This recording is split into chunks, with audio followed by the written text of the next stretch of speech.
오늘의 말씀은 Not Survival or Revival이라는 제목 가지고 여러분들과 말씀 전하도록 하겠습니다. 자, 여러분, 반년 전에 유행했던 목숨을 건 생존 서바이벌 드라마 뭔지 아세요? 바로 아네요. 오징어 게임입니다. 잔인한 드라마여서 저는 단 한 번도 본 적이 없습니다. 예? 진짜예요. 전 보진 않았지만 누구나 보진 않았어도 한 번쯤은 들어봤을 법한 드라마. 여러분들이 지금 모두 다 아는 드라마죠. 이 게임에서 승리를 하기 위해서는 어떻게 해야 되죠, 여러분? 최후의 1인 끝까지 살아남아야 됩니다. 생존해야 되죠. 그 끝까지 생존해야만 자기 목숨도 살고 상금 456억도 탈 수 있었습니다. 많은 생각을 하는 드라마였다고 해요. 저는 이것을 보면서 생존의 여정, 인간의 삶은 생존의 여정이지 않을까라는 생각을 많이 해보게 됐습니다. 살아남아야 하고 살아남기 위해 가진 노력들을 해야 합니다. 그래서 우리는 이러한 법칙을 가리켜 생존의 법칙이라고 하죠. 생존의 법칙은 동물의 세계에도 있고 어떤 층은 정글에도 있다고 하는데, 그리고 가족 안에도 있는 것 같습니다. 치킨을 시켜놓고 닭다리를 먼저 점령해라, 뺏기지 않기 위해. 형제나 자매가 많은 집들은 자기가 닭다리는 한정되어 있는 두 개이기 때문에 먼저 선택해야 되는 생존하기 위한 방식들이 다 있는 것 같습니다. 오징어 게임에서는 많은 사람들 속에 자기 혼자만 살아남아야 했죠. 그러나 오늘 우리가 살펴보는 부활하신 예수님은 많은 사람들을 짓밟고 혼자 생존하는 서바이벌 게임을 하지 않으셨습니다. 예수님은 오히려 자기 목숨을 다 내어드리는 리바이벌 게임을 하셨어요. 자신의 죽음을 통해서 모든 사람들을 살리는 그러한 게임을 시작하셨다고 해요. 그것을 어디서 보여주셨을까요? 우리 지난주에 배웠죠. 십자가에서. 그리고 묵상을 한 친구들 알겠지만 금요일날 제목이 뭐였냐면 골고다 언덕에서는 무슨 일이? 라고 하면서 그 골고다 언덕 십자가에서 그 일이 일어났다는 것을 배웠죠. 오늘 여러분들과 누가복음 이야기를 통하여서 이제 말씀을 나누려고 하는데, 오늘 말씀을 보면 제자 두 사람이 엠마오로 가는 것을 볼 수 있습니다. 뒤에 여러분 그림을 보시면 표지판에 엠마오라고 적혀 있는데, 이 엠마오는 어디냐면요, 이 엠마오는 예루살렘으로부터 몇 킬로가 떨어져 있냐면 누가복음 23장 4장 13절에 써 있는 것처럼 약 11km 정도 거리가 떨어져 있다고 합니다. 약 11km라고 하면 여러분 어느 정도 거리라고 생각이 드세요? 먼 거리, 맞죠? 원거리, 먼 거리. 대충 여러분 설명을 드린다면 여기서 시흥 초입, 아니 교회에서 반대쪽으로 생각해 본다면 수원 한 당수동 정도 될 것 같아요. 당수동에 살고 있는 친구 있죠? 여기에 찬율팀 친구도 살고 있는 거 같은데 날 쳐다보는 지원이 다 알고 있습니다, 여러분. 네, 배달의 소녀문 다니면서 다 기억하고 있습니다. 이 11km라는 거리를 차를 타지 않고 걸어갔다고 생각해 보세요. 되게 오래 걸렸을 거예요. 11km가 거리. 강도사님하고 저하고 배달의 소녀문 다니면 둘이 다니잖아요. 많은 이야기를 하면서 돌아다닙니다. 그런데 이처럼 지금 이 두 사람도, 제자 두 사람도 11km라는 거리를 혼자서 둘이 가다 보면 많은 대화의 꽃이 폈을 거라고 생각해요. 그런데 그들이 오늘 했던 대화의 내용이 무엇이었죠? 14절 말씀에 기록되어 있거든요. 우리 14절 한번 같이 읽어볼까요? 14절 시작. 이들은 일어났던 모든 일에 대해 이야기를 나누고 있었습니다. 아멘. 이들은 일어났던 모든 일에 대해 이야기를 하고 있었다고 해죠. 여러분, 일어났던 모든 일이 무엇이죠? 뭘 말하는 걸까요? 맞아요. 십자가에서 예수님의 죽음 답이 나와 있었구나. 그랬구나. 네, 그렇죠. 이 일은 지금 저에게도 충격적이었고 예수님에게도 충격적이었습니다. 일어나서는 안 되는 일이었어요. 왜냐하면 예수님의 죽음과 함께 제자들이 꿈꿨던 것들이 다 사라졌기 때문이에요. 왜냐하면 물론 그들이 꿈꿨던, 기대했던 꿈은 올바른 꿈은 아닙니다. 헛된 꿈이었어요. 왜냐하면 당시 예수님은 팔레스타인 지방에서 당시에 유명했던 사람이거든요. 예수님만 따라다니면 좋은 자리를 얻을 거라고 생각했는데 어느 날 갑자기 찾아온 예수님의 죽음은 그들에게 충격적인 소식이었죠. 와, 우리 폭망했다. 야, 우리가 투자했던 이게 아니다 라는 거였어요. 오늘 엠마오로 가는 제자들도 금요일 밤에 충격이 가시지 않았는지 엠마오로 가는 길에 그날 밤 있었던 이야기를 토론하고 있는 거예요. 그 길을 걷고 있어요. 그런데 그때 그 두 제자 간의 열중에 있는 토론 가운데 한 사람이 참가하시죠. 그 사람이 누구일까요? 바로 맞아요. 예수님이에요. 15절 말씀에서 이렇게 기록되어 있죠. 이들이 이야기를 나누며 토론하고 있을 때 예수님께서 그들에게 다가오셔서 함께 걸으셨습니다. 아멘. 예수님께서 이들의 가운데 대화 가운데 참여하셨어요. 예수님께서 어떻게 이들과 같이 함께 할 수 있었을까요? 부활하셨기 때문에. 왜냐하면 여러분, 두 제자가 엠마오로 가던 그 날은요, 예수님께서 부활하신 날이었습니다. 주일, 부활하신 주일. 그 주일이기 때문에 그들이 예수님이 그들과 함께 할 수 있었고, 물론 그들은 자신들과 길에 동행하시는 분이 예수님인지는 알지는 못했습니다. 왜 알지 못했을까요? 그들은 왜 예수님을 알아보지 못했을까요, 여러분? 눈이 가려졌기 때문이에요. 성경의 표현에 보면 그들의 눈이 가려졌다라고 16절 말씀에 기록되어 있습니다. 일반적으로 눈이 가려졌다면 앞을 걷지 못했겠죠. 그런데 성경에서 눈이 가려졌다라고 하는 것은 영적으로 그들이 깨어있지 못하다, 영적으로 눈을 뜨지 못했다라는 겁니다. 곧 제자들이 깨어있지 못했다는 것, 그들은 영적으로 어떤 부분이 깨어나지 못했기 때문에 이런 말을 하고 있을까? 예수님께서 엠마오로 가던 제자들에게 대화합니다. 예수님께서 질문하죠. 너희들 무슨 이야기를 하고 있니? 너희가 길을 가면서 주고받고 하고 있는 이야기가 뭐니? 어떤 일이 일어났는데 금요일 날 밤에 있었던 일은 뭔데? 라고 하면서 다 알고 계시지만 이렇게 묻는 거예요. 예수님께서 질문하고 제자들이 대답합니다. 이 내용이 누가복음 24장 17절부터 24절에 있던 내용인데요. 그런데 이 대화 속을 자세히 들여다보면 제자들의 영적인 상태가 드러납니다. 제자들의 영적인 상태 두 문제가 있었어요. 두 가지 문제가 있었는데 그 어떤 문제가 있었냐면 첫 번째 21절 말씀이에요. 우리 21절 말씀 한번 같이 읽어보겠습니다. 시작! 우리는 이스라엘을 구원할 분이 바로 그분이라고 기대했습니다. 뿐만 아니라 이 일이 일어난 지가 3일째입니다. 아멘. 그들은 예수님을 기대했는데 죽은 지가 3일째예요 라고 하면서 한탄하고 있는 거예요. 아니, 예수님께서 우리에게 자신이 신이시면서 놀라운 일들을 자리를 주셔야 되는데 아니 일이 일어난 지가 3일째인데 아직도 깨어나지 못하고 있어요. 한탄합니다. 이들의 첫 번째 문제는 십자가의 의미를 알지 못하는 것에 있습니다. 십자가가 뭔지 몰라요. 그리고 두 번째 23절 말씀입니다. 23절도 읽어볼게요. 시작! 예수님의 시신을 보지 못하고 돌아와 예수님께서 살아나셨다고 말하는 천사를 보았다고 했습니다. 네, 이들의 두 번째 문제는 예수님의 부활 또한 믿지 못했습니다. 당연히 믿지 못하겠죠. 부활이라는 거 믿기 쉽지 않죠, 사실. 여기서 알 수 있다시피 제자들의 상태는 십자가와 부활의 의미를 알지 못할 뿐만 아니라 심지어 자신들의 눈앞에 나타난 예수님 또한 알아보지 못합니다. 그들의 영적인 상태는 무지의 상태라고 생각해요. 저는 이들의 모습을 보면서 우리가 말씀을 가까이 하는 이유가 이것에 있다고 생각했습니다.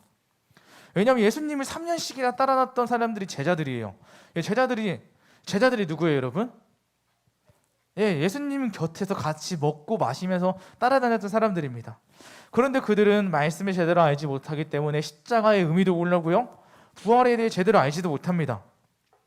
그래서 계속해서 예수님도 알아보지 못하고 십자가가 무엇인지 부활이 뭔지 알지도 못하는 거예요. 그러나 여러분, 신앙생활에는 놀라운 원리가 있습니다. 저를 따라해 볼게요. 예수님을 만나면 변화된다. 네. 목소리가 트네요. 네, 예수님을 만나면 변화가 됩니다. 예수님을 만나면 우리의 문제들의 영적인 문제도 해결받는데요. 오늘 그 변화가 영적으로 깨어있지 못하던 엠마오로 가던 두 명의 제자들에게 일어나게 됩니다. 어떻게 그들을 변화시키셨냐면 오늘 우리가 읽어봤던 말씀입니다. 누가복음 24장 25절, 26절, 27절 그 말씀 속에서 예수님께서 그들을 어떻게 변화시키시는지를 이야기하고 있어요. 25절에 이렇게 말하죠. 그러자 예수님은 그들에게 말씀하셨습니다. 너희는 어리석고 예언자들이 말하는 것을 더디 믿는구나. 예언자들이 말한 것은 성경에 있는 이야기였고요.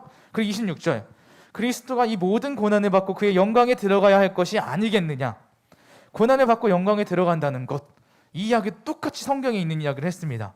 그리고 27절입니다. 예수님께서 모세로부터 시작하여 모든 예언자를 들어 예수님에 관한 성경 말씀을 제자들에게 설명해 주셨습니다. 예수님이 하셨던 것은 모세로부터 시작해서 예언자들이 얘기했던 두 제자에게 구약 성경인 모세오경과 선지자들의 글을 풀어 설명해 줬어요. 쉽게 말하면 성경에 있는 이야기를 풀어 주었다는 거예요. 성경 말씀으로 그들을 알려주셨습니다. 십자가의 고난이 어떻게 된 일인지, 부활이 언제 어떻게 일어날 것인지, 어떻게 된 것인지 말씀을 통해 알려주는 거예요. 고난은 갑자기 일어난 것도 아니고 운이 나빠서 일어난 것도 아니다. 다 성경에 기록되어 있고 예언된 말씀이었다라는 것이죠. 그랬더니 어떤 결과가 일어났을까요, 여러분? 이 말씀을 듣고 제자들이 변화가 일어납니다. 지금 이들은 어디로 가는 길이었죠, 여러분? 엠마오로 내려가던 길입니다. 진짜 엠마오는 예루살렘으로부터 내려간다고 표현을 썼어요. 엠마오로 슬픈 표정을 하고 내려가던 그들이 그 길에서 돌이킵니다. 그리고 나서는 며칠 후에는 예루살렘으로 올라가는 부활의 증인으로 변화가 돼요.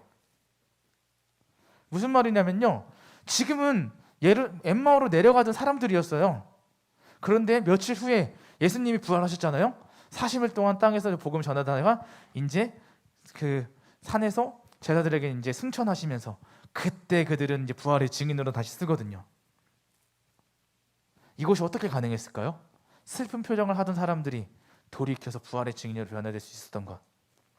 그것은 예수님께서 그들을 만나 주셨기 때문이고 예수님이 말씀으로 그들을 만나 주셨고 가르쳐 주셨기 때문입니다.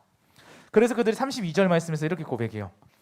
그래서 예수님께서 우리에게 말씀하시고 성경을 풀어주실 때 우리 마음이 뜨거워지지 않았냐? 라면서 그래서 그분이 말씀 풀어주실 때 그분은 바로 예수님이십니다. 이들은 이때까지만 해도 예수님을 알지 못했습니다. 그런데 그분이 예수님이셨다 라고 깨닫는 순간 예수님은 그 자리에서 사라지셨죠. 그렇죠, 여러분. 그래서 여러분, 저는 여러분들과 함께 오늘 이 말씀의 중요성을 나누고 싶습니다. 여러분, 예수님의 말씀이 그리스도를 살게 하고요, 말씀은 곧 생명입니다. 오늘 보세요. 예수님은 성경 말씀대로 죽으시고 그 성경대로 다시 살아나셨습니다. 말씀에는요, 이런 능력이 있어요. 또 말씀에는 요한복음에서도 말하는 것처럼 생명이 있습니다. 오늘 영적으로 잠자던 제자들을 말씀으로 깨우쳐 주신 주님이 이제 그 예수님의 말씀이 이제는 여러분들을 깨우는 말씀이 됐으면 좋겠습니다. 그래서 여러분, 저는 부탁드리는 것은 여러분들의 말씀을 가까이 하면 좋겠습니다. 오늘 부활주일 죄로 죽었던 예수님의 십자가로 인해 이제 우리 새 생명을 얻은 우리 마음에 늘 하나님의 말씀이 남는, 하나님의 말씀으로 가득 채워지는 저희들이 되었으면 좋겠습니다. 이제 말씀을 마치려고 하는데 여러분, 오늘 부활주일이죠. 우리 부활을 가리켜서 영어 단어로 뭐라고 쓰죠? 설교 제목 쓰는 친구들은 알죠? 리바이벌. 발음 좋아요. 이 리바이벌이라는 뜻에는 부활이라는 뜻도 있지만 또 한 가지 더 뜻이 있습니다. 어떤 뜻일까요? 부흥이요. 맞아요. 부흥이라는 뜻이 또 있어요. 이 두 의미는 똑같아요. 어떤 의미냐면 부활이라는 의미는 어떤 의미를 가지고 있냐면 쇠퇴한 것이나 없어진 것이 다시 성하게 일어난 이라는 뜻이고요. 부흥이라는 것도 쇠퇴했던 것이 다시 일어난. 그러니까 똑같은 의미가 비슷하죠. 쇠퇴했고 없어졌던 것들이 다시 일어나는 것. 이것이 바로 부활이라면, 죽었던 사람이 다시 살아나는 것이 부활이라면, 오늘 성경은 또 한 번 이야기하는 것은 영적으로 잠자거나 죽었던 사람이 다시 깨어나서 일어나는 것도 부활이고 부흥입니다. 오늘 여러분이 혹시 말씀 보기를 주저했던 사람들이, 예배를 드리기 싫어했던 사람들이, 하나님이 믿어지지 않았던 사람들이 하나님이 믿어지고 말씀을 보기를 원하고 예배를 드리고 싶은 마음들이 생긴다면 그게 바로 여러분들이 부활의 삶을 살고 있는 거고 부흥을 경험하고 있는 것입니다. 여러분, 부활 없이는요, 기독교가 존재할 수 없습니다. 기독교는 부활을 전제로 하고 있습니다. 여러분 믿고 있는 창조도 전제되어 있고요, 우리는 타락한 존재라는 것도 우리는 믿고 있는 거고요, 거기다가 우리 예수님께서 다시 부활하셔서 우리를 구속해 주셨다는 걸 믿고 있습니다. 이런 기초적인 것이 없이 우리는 다시 살 수 없습니다. 그런데 여러분, 부활이 참 믿어지지 않습니다. 왜냐하면 사실 우리가 인간적인 생각으로 했을 때 믿어지지 않거든요. 죽었던 사람이 어떻게 다시 살아나지? 그런데 기독교는 부활의 종교입니다. 그것을, 부활이라는 것은 여러분들도 삶 속에서 재현하고 살 수 있습니다. 왜냐하면 부활의 경험을 오늘에 재현하는 것이 우리의 소명이기 때문이에요. 부활의 경험 어떻게 재현할 수 있을까요? 말씀을 가까이 하는 일입니다. 왜냐하면 예수님께서 말씀대로 살아나셨고 말씀으로 살아나셨기 때문입니다. 예수님께서는요, 오늘 살기 위해 몸부림치지 않았습니다. 오징어 게임, 서바이벌 게임처럼 자신의 목숨을 살기 위해 도망쳐 다니시지 않았고요, 오히려 담대하게 십자가 앞에 나아가셔서 자기의 목숨을 내어주시면서 모든 사람을 살리는, 부흥케 하는 부활을 먼저 보여주셨습니다. 오늘 저희는 그래서 설교 제목 Not Survival But Revival을 한 것도 예수님의 모습, 예수님의 어떻게 사셨을까, 예수님의 삶을 한 문장으로 평가한다면, 요약한다면 이거지 않을까? Not survival but revival. 예수님은 생존을 위해서 살기 위해 살지 않으셨고 부흥을 위해서, 부활을 위해 사셨다. 이처럼 여러분, 우리의 앞날에 우리만을 위해서 사는 우리가 되지 않았으면 좋겠습니다. 엠마오로 가던 제자들을 변화시켜 예루살렘으로 변화시킨 예수님의 말씀이 오늘 여러분들에게 살아있는 말씀이 됐으면 좋겠습니다. 그래서 그 영혼이 살아나는 방법은 여러분 무엇일까요? 계속해서 얘기하고 있죠. 말씀을 가까이 하는 일. 말씀이 우리 안에 거할 때, 함께할 때 우리는 다시 일어설 수 있습니다. 여러분, 무미건조한 일상에 충격을 줄 만한 크고 놀라운 신비한 체험을 추구하는 것이 아니라 여러분 곁에 있는, 늘 곁에 있는 말씀의 눈을 돌려서 말씀을 가까이 하는 저와 여러분이 되었으면 좋겠습니다. 말씀이 생명이고 말씀이 그 말씀대로 살아내는 것이 부활을 오늘의 삶 속에 재현하는 것입니다. 여러분, 그 말씀으로 부활을 경험하고 누리며 살아가는 저와 여러분이 되면 좋겠어요. 이제 함께 기도하면 좋겠습니다. 이렇게 기도하면 좋겠어요. 하나님, 부활이 믿어지지 않습니다. 그러나 하나님, 우리가 그 부활이 믿어지길 원합니다. 잠자고 있던 저의 영혼이 깨어나길 원하고요. 그 하나님, 제가 잠자고 있고 죽어있던 저희가 하나님이 믿어지고 말씀을 보기를 원하고 예배를 드리고 싶어하는 마음이 생겨질 수 있도록 저 함께해 주시옵소서. 무엇보다 하나님, 우리의 마음 가운데 하나님의 말씀으로 가득 차서 그 말씀이 생동력이 있어서 나를 살아있게 하는 말씀이 될 수 있게 주님 저와 함께해 주세요. 이런 마음 가지고 늘 하나님 말씀에 가까이 하며 살 수 있는 이번 한 주가 되게 해달라고 우리 하나님께 기도하며 나가도록 하겠습니다. 기도합니다. 사랑하는 하나님 아버지, 감사합니다. 우리의 삶 가운데 하나님의 말씀을 주셨습니다. 예수님께서 먼저 그 말씀대로 사셨고 말씀대로 부활하셨습니다. 하나님, 우리가 그 말씀에 가까이 하기 원합니다. 살아있는 그 하나님의 말씀이 우리를 살리는 말씀이 될 것을 믿습니다. 우리 살아있는 말씀이 우리 살리는 말씀이 되기를 소원하오니 하나님, 무엇보다 우리가 그 삶 속에서 하나님의 말씀의 그 부활의 삶을 전하며 살아갈 수 있도록 인도하여 주옵소서.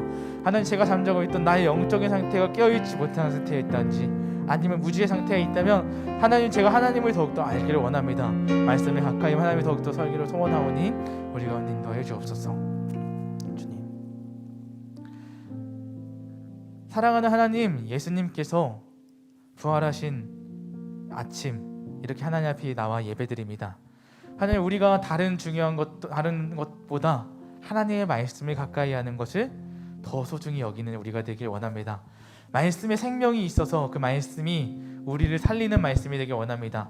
다른 것을 구하는 것이 아니라 그 말씀이 우리 영혼을 살리고 영혼을 세우고 하나님의 사람으로 담대하게 살아갈 수 있도록 책임지실 주실 것을 기대하오니 우리 삶 속에 주신 그 하나님의 말씀을 날마다 가까이 하며 우리가 말씀으로 하루를 살아내고 살아나는 삶이 될 수 있도록 주님 함께하여 주시옵소서. 오늘도 그렇게 이 부활의 주일 그 말씀으로 내로 사시고 말씀대로 부활하신 그 예수님을 의지하며 이 모든 말씀을 오늘 사랑하는 예수 그리스도의 이름으로 기도드립니다. 아멘.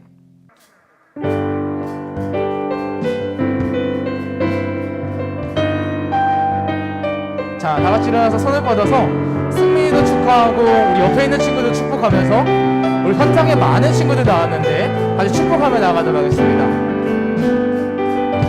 우리를 만드신 하늘아버지의 목적, 그분과 연결된 영원한 생명,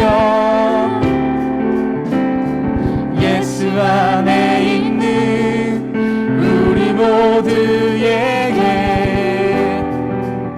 이미 시작된 하늘나라, 우릴 부르신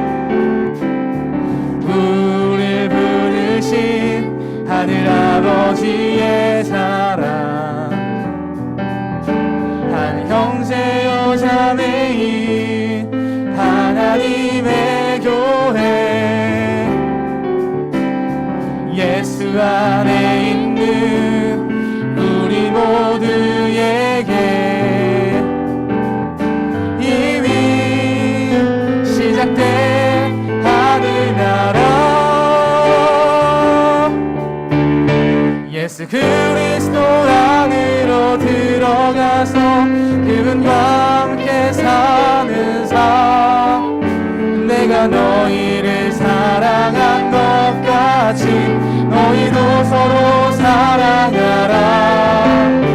예수 그리스도 안으로 들어가서 영원히 함께 사는 삶, 우리에게 허락된 참 생명, 하늘아버지의 고인원이야. 이 시간 우리 함께 주기도문 하겠습니다. 하늘에 계신 우리 아버지여, 이름이 거룩히 여김을 받으시오며 나라가 임하시오며 뜻이 하늘에서 이루어진 것 같이 땅에서도 이루어지이다. 오늘 우리에게 일용할 양식을 주시옵고 우리가 우리에게 죄 지은 자를 사하여 준 것 같이 우리 죄를 사하여 주시옵고 우리를 시험에 들게 하지 마시옵고 다만 악에서 구하시옵소서. 나라와 권세와 영광이 아버지께 영원히 있사옵나이다. 아멘. 우리 축도하겠습니다. 이제는 주 예수 그리스도의 은혜와 하나님의 사랑과 성령 하나님의 교통하심이 오늘 말씀을 우리 마음속에 품고 그 말씀대로 사시고 말씀대로 부활하신 예수 그리스도를 품고 살아가기를 소원하는 우리 사랑하는 본당 순영부 어린이 성도들, 선생님들, 그리고 그 가정 위에, 특별히 오늘 본당 순영부의 새 친구가 된 우리 승민이의 머리 위에 영원토록 함께 있을지어다. 아멘.